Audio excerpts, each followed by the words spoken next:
তেওঁ আৱেগত কিছুমান কথা কৈছে, একচুৱেলি হয়ো তেনেধৰণৰ।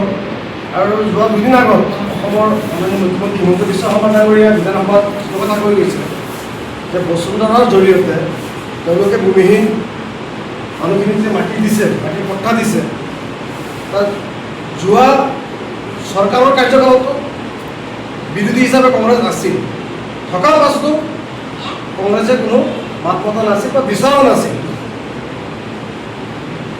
যেতিয়া নেকি মুখ্যমন্ত্ৰী ডাঙৰীয়া বিধানসভাৰ বিধায়ক মুজিবুৰ ৰহমান ডাঙৰীয়াৰ প্ৰশংসা কৰিলে, সেই সময়ত কংগ্ৰেছৰ বিধায়কখিনিৰ যিটো ভূমিকা অসমবাসীয়ে দেখিছে। গোটেই কংগ্ৰেছী বিধায়কসকলে নীৰৱ। মুখ্যমন্ত্ৰী ডাঙৰীয়াই যেনেদৰে কৈ আছে যে বসুন্ধৰা ফ'ৰত মাটি দিব, আমি চাওক চৰকাৰে যদি ভাল কাম কৰে আমি চৰকাৰৰ ভাল কামক আমি সদায় প্ৰশংসা কৰিম, আৰু চৰকাৰে যেতিয়া বেয়া কাম কৰিব তাত আমি বিৰোধ কৰিম। প্ৰত্যেক নাগৰিকেতো কৰে, কিন্তু মুখ্যমন্ত্ৰী ডাঙৰীয়াই বসুন্ধৰা 1, 2, 3 মুছলমানক ক'তো মাটি পট্টা দিয়া নাই, কিন্তু মুজিবুৰ ৰহমানৰ তত্ত্বাৱধানত দলগা সমষ্টিত কিছু মানুহক মাটি দিছে। এইটো মুখ্যমন্ত্ৰী নিজে স্বীকাৰ হৈছে, কাৰণ মুজিবুৰ ৰহমান ডাঙৰীয়া তাত লাগি আছে। আৰু বাকী অসমত কি আৰু বিধায়ক নাই নেকি? কিমান 30-35 জন সংখ্যালঘু সম্প্ৰদায়ৰ বিধায়ক থকাৰ পাছতো কিয় সেই মানুহখিনি মাটিৰ পট্টা পোৱা নাই? আজি মুখ্যমন্ত্ৰী ডাঙৰীয়াই কৈ আছে যে চহৰ অঞ্চলৰ মাটি ছাৰ্ভে কৰিম, তাৰ ছাৰ্ভে কৰি পেলাই মাতাপৰ ওচৰত মাটি আছে। মুফতি চাহাবে কৈছে হয়, বহুত মাতাপৰ ওচৰত শ বিঘা মাটি আছে, হয়, কিন্তু চহৰ অঞ্চলৰ মাটিখিনি যে মুখ্যমন্ত্ৰী ডাঙৰীয়াই ছাৰ্ভে কৰি পেলাই যে এই মাটি ভূমিহীন মানুহক দিব, চহৰ অঞ্চলৰ মাটিটো পাৰ্মানেণ্ট মাটি নহয়। নদীয়ে আজি চহৰ অঞ্চলত মাটি দিছে, কালি নদী কোনোবাফালে গুচি যাব, আকৌ নদীয়ে ভাঙি লৈ যাব।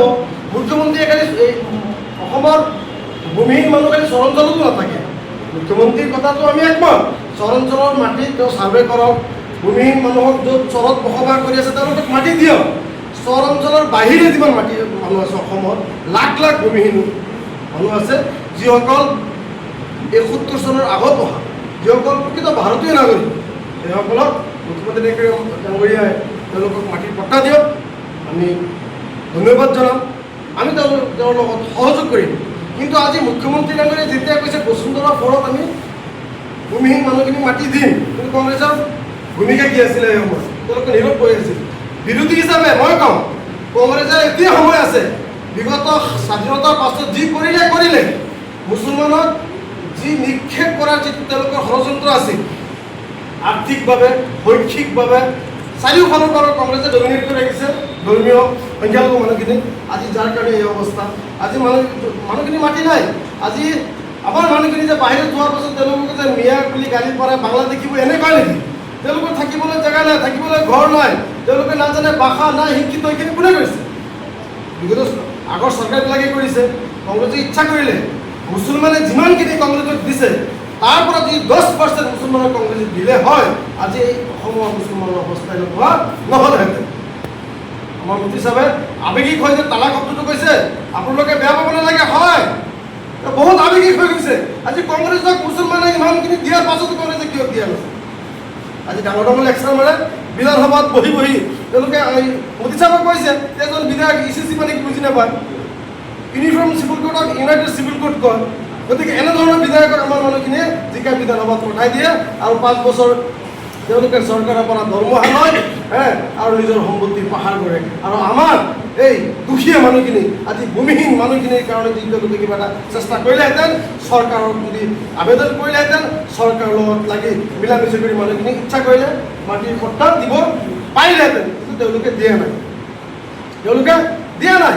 গতিকে যাৰ কাৰণে কংগ্ৰেছৰ যিটো ভূমিকা ধৰ্মীয় সংখ্যালঘু মানুহখিনি অলৰেডি বুজি পাইছে, আৰু অনাগত দিনত আকৌ লাহে লাহে সকলোৱে বুজি পৰি উঠিছে তেওঁলোকে যে কাৰ হৈ কাম কৰি আছে। আজি যি চৰকাৰ অসমত চলি আছে, এই চৰকাৰখন কাৰ? এই চৰকাৰখন আগত কাৰ আছিল? যোৱাকালিৰ কংগ্ৰেছ, আজিৰ বিজেপি, হয়নে নহয়?